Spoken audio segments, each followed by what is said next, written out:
Hey everybody, welcome back into the Woody Hayes Athletic Center. It is Wednesday morning. It is the podcast daily. Why are we in here on Wednesday morning? Don't ask questions like that. I just love it here. It's time for everyone's favorite game. It's Stonk Watch time. Oh, I didn't know that's what you were doing. Wow, the first spring Stonk Watch after 30 minutes. After 30 minutes. These are projections. Oh, man. These are what you learned from 30 minutes that tells you got to get your money down now for stonks that are on the rise. Okay. I can't believe I didn't tell you guys this is what the show is. Okay. But we're here bright and early. Okay. You know? Yeah. Now we're ready? Yeah, ready. Yeah. Put down some stonk tips. Yeah, Tegra Shabola. Okay. Yeah, because Ryan Day was talking about the right tackles on Tuesday. By the way, Josh Fryer, left tackle. Tegra Shabola, Zen Mohalski, right tackle. And he talked for like 45 seconds about Tegra Shabola.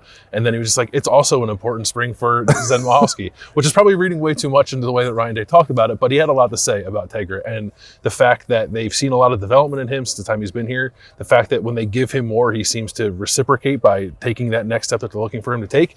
And I thought that meant quite a bit. Now, long way to go in spring ball when they're trying to find that right tackle, but I might put some units on Tegra. Load up some units. It was also interesting because he was second in line behind Zen Mohalski. Yeah. But then they flipped it when they talked about it. Tegra is, like a lot of young offensive linemen, is very, very bright. Like, he needs to have things told very clearly, like, this is the way it's going to be, and then he will have no problem living that out.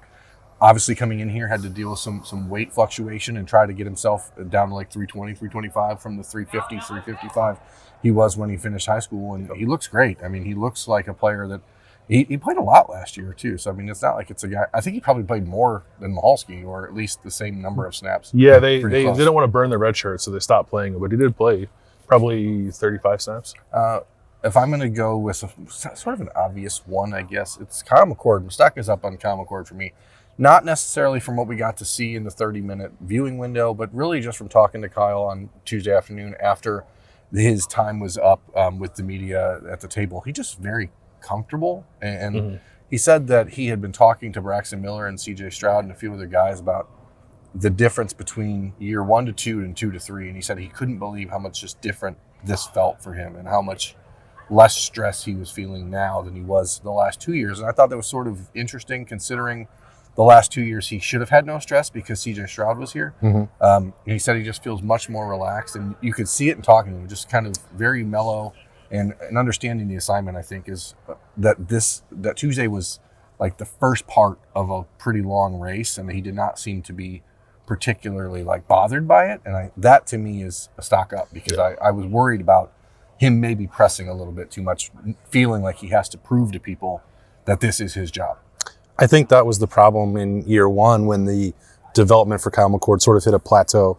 That's not uncommon. It's normal across all positions, but especially at quarterback, it's not always going to be an exponential growth or a linear growth or either one. Like, you're going to hit some stops and starts, and I think he did put too much pressure on himself early on and had to overcome some of that when he's like, maybe I can beat out CJ Stroud as a true freshman and get that opportunity, and I think that he put that pressure on, and that's the only reason why I brought up, and I asked Devin Brown about it, like the early throw, the smallest of sample size, me seeing him miss one throw and then get upset at himself. And he was like, well, yeah, I want to be perfect.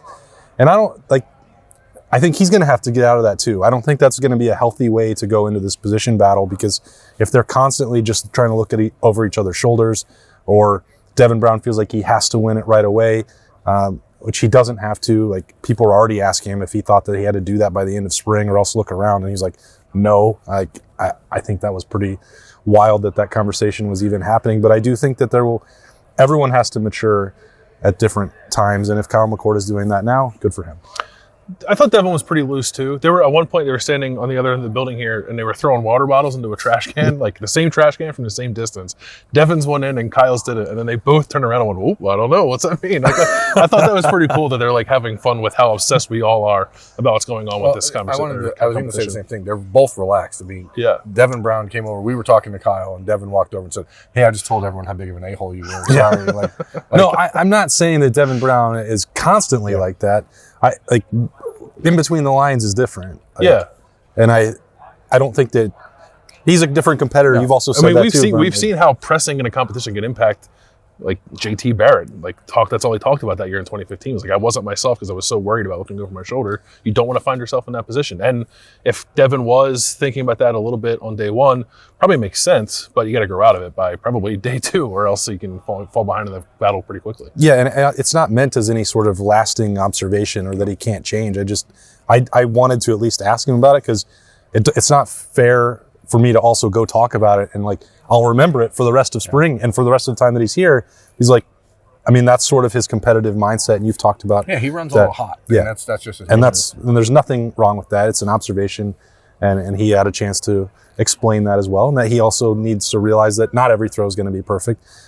Anyway, stock up, buy some stonks right now. Both the quarterbacks at this point, after day one, they both feel like they belong in that conversation. And as long as they're confident in that, we should be. Yeah, Ohio State's going to be just fine at quarterback. I think we can safely put that bet down. Davison Igbinosun, I don't know. I'll lump Denzel Burke in side by side. I like physically what I saw from Davison Igbinosun, and Jim Knowles was talking about the number of balls that he got his hand on, and turning around and using that length. Footballs, indeed. Football passing, pigskin. Literal pigs, as we determined on Tuesday or Monday. I don't know. It doesn't matter. But Denzel Burke as well. Jim Knowles said that he thought that Denzel Burke broke up more pass attempts, footballs, on day one than he did in all of spring and last year combined. That was a pretty wild thing to say. I don't know if it's hyperbole, but it does stand up to some scrutiny because Denzel Burke was hurt and didn't practice that much. It also perhaps is a reflection of how accurate C.J. Stroud is. Yeah, I was thinking that too. Yeah, compared to two guys who maybe haven't reached that level of accuracy. Okay. So, because the same thing was said about Igbinosun, that he broke up a lot of passes, but you could definitely tell the way that both Ryan Day and Jim Knowles talked about him on Tuesday. There was a little bit of oh boy, we have something here. That's a big dude, man. I've not seen a cornerback built like that. He, like we talked about on the snap judgments, I thought he was Sonny Styles, but that's mostly making a joke, but not entirely making a joke. And he's really fluid at that size too. At 6'2", 205, 210, just really well put together. I don't know, man. When I watched him on the highlights from Ole Miss, I was like, oh, this is intriguing. And then same out here, I was like, okay, I'm in. This guy can, I think, take their secondary to another level. Yeah. So corners, that's my stonk tip. Stay healthy. Jack Sawyer is going to play defensive end. What? Yeah. That opens up so many doors. So many wonderful, wonderful doors. What a novel concept. Who would have ever thought of it? At one point Jim Knowles was talking. I leaned forward to Austin and said, does he read our stuff? Actually, what you said was, amen. I said amen. Maybe you didn't hear me. Well, we know, but I already knew that he read our stuff. I also swore when I said that, and I didn't give you an exact quote here. I don't know. So Mitchell Melton is doing stuff running around, no knee brace, and they want him to play the jack. CJ Hicks maybe is getting in that mix as well. We'll see. But the overwhelming thing I took out of that was that Jack Sawyer is going to get a chance to play defensive end this spring and presumably moving forward, which I think is better for everyone else involved. And if that's the case, then I would probably buy a little bit of stock in him too. And Jim Knowles said it, which I'm glad he did, that Jack probably didn't take the leap last year that everyone was hoping he would take, Jack included. And part of that is he got kind of caught in between positions and didn't perform all that well at one of them. So if you take that off of his plate, let him focus on the thing that he was brought here to do, then I think you start to see some of that growth from him that everyone wants to see. What I liked about Jim Knowles' response to that was when you asked him about CJ Hicks playing at the jack, and he was like, I did think about that after I listened to the podcast this offseason. Yeah. He's like, well, that's a great endorsement for the brand. If there's a spring position that I would like to just be able to watch from here until the end of spring, and let me in here, Jerry, for just one thing. I will only look at this one thing. I would like to see who goes in that spot, because Ryan Day said that Caden Curry has the possibility of playing there, as we've talked about. CJ Hicks being talked about. I thought it was interesting. Knowles said that he wouldn't play there until probably the fall. He's not going to worry about it much in the spring. But he weirdly said that he didn't plan on doing anything with the jack this spring. So that's not the position you should probably ask for. Yeah, exactly. It'd be an easy day of work. Just be staring at the wall. Super easy day. But I mean, I think it's going to be fascinating to watch those guys. But Jack Sawyer as a defensive end is much different than Jack Sawyer as a jack, where he has to read and react and drop into coverage. Yeah, he's 6'5", 265, 270 pounds. There's not a lot of Big Ten tackles that are going to compete with him with the speed and power combination he has. He's not the most flexible guy in the world, but we've seen other defensive ends be successful here without needing to be Chase Young. As long as you have that combination and that get off, I mean, and Jack does have that stuff. So I'm glad that the coaching staff was like, wait a second, maybe we didn't do him a service last year. I'm going to put a stock watch on Trayvion Henderson, not because he did a ton on Tuesday morning. He was out there briefly when they were going through, stretching and warm-ups, and then he was spent the rest of the time over there in the corner in the pit as he recovers from his foot injury. But all the feedback that I'm hearing about the way he is attacking the rehab process, but also his mentality. He was in a bad physical and mental place in October and November. I know that that's not breaking a lot of news. We've talked about that before. But sort of like in Denzel Burke with what I said about him, didn't go the way they wanted. They're also both close friends. I think they probably had to, rally around that and find some solutions, both physically and mentally, to turn the corner, to get back to where they want to be. The physical tools, we know how good Trayvion Henderson can be. He's got the highest ceiling of any running back out here, or almost any player in college football. He is built to be an NFL running back, and he didn't have the opportunity to prove that last year. Ryan Day told an anecdote about, Mickey Marotti trying to pull him back out of mat drills because he was trying to do it with a boot on. You just can tell how badly Trayvion Henderson wants to do that and prove that last year was an aberration. And even without seeing him go through live drills today, I have a suspicion that it's going to happen.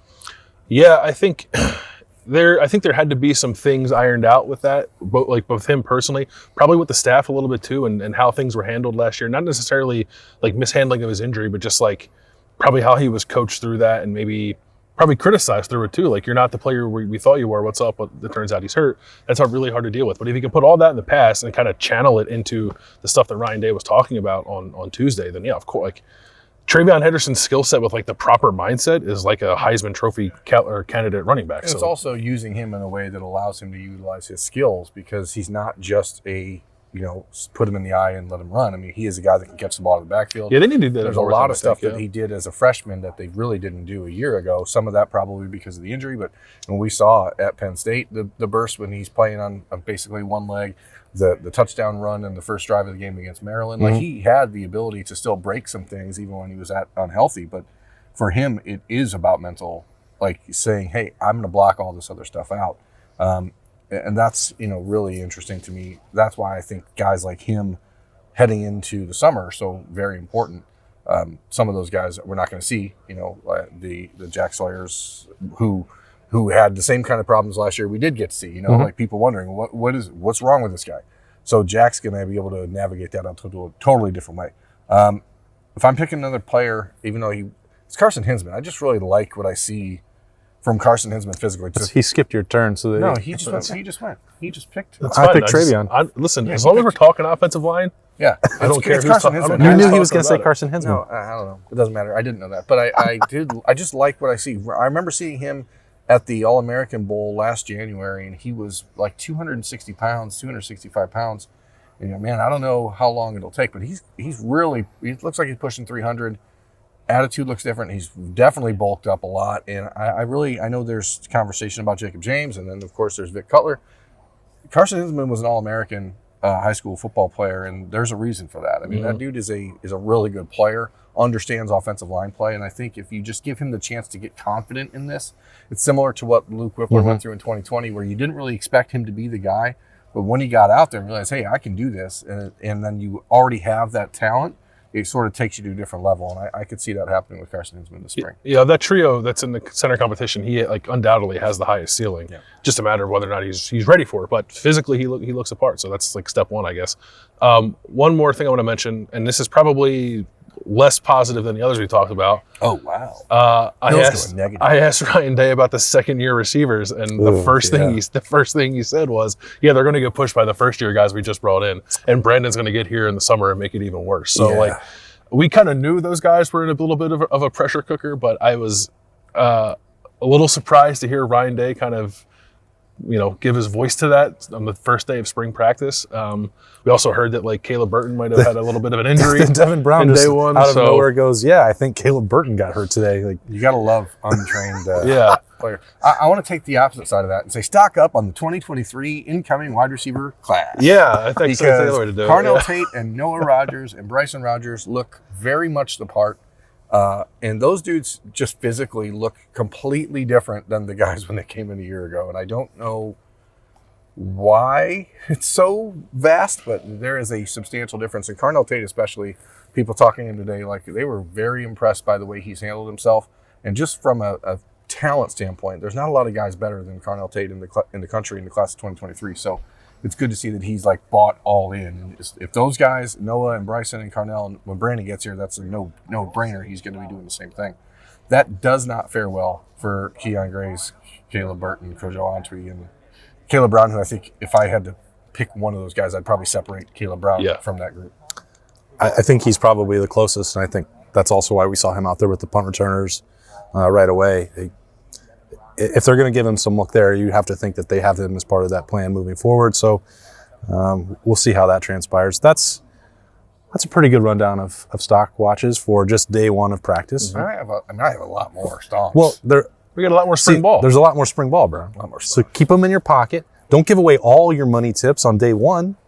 Profit a little bit, then share the wealth next week. Ohio State's playing in the Big Ten tournament Wednesday. Stock down. Stock up. Buckeyes are going to win tonight. Buckeyes by $1 billion over Wisconsin. Over the Badgers. How many units are you going to put on that? $1 billion. Well, that's a big mistake. Yeah, nano units. Watch them. Support the Buckeyes basketball. I have a question for you. Yeah. So we're going to be back in here for spring practice on Thursday. That's tomorrow.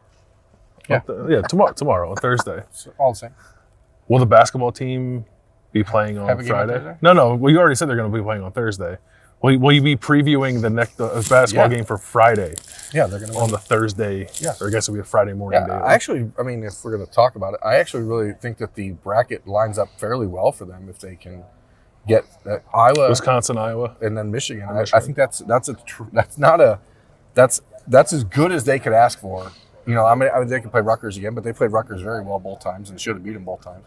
So it's not if they're playing confident, things can happen. They have talent. Things can happen. They didn't make the most of it, but that's what they say. Chicago, it's my kind of town. Anything goes there, baby. City of dreams. What happens in Chicago stays in Chicago. City of broad shoulders. And you know what's going to stay in Chicago? The Ohio State Buckeyes men's basketball team. Forever. Stay there. You're bringing home the gold. This full-on delusion has capped off this version of the Stock Watch on the podcast daily for Wednesday. Sorry about that. I thought we were just going to talk about football and not Berm's hopes and dreams for a hopeless basketball team. That's the Canadian version of that. Oops. Sorry.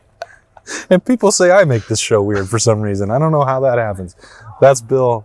He's Berm. I'm Austin. Thanks for joining us. We'll be back in here tomorrow in the Woody Hayes Athletic Center. We'll have more podcast daily for you then. Bye-bye.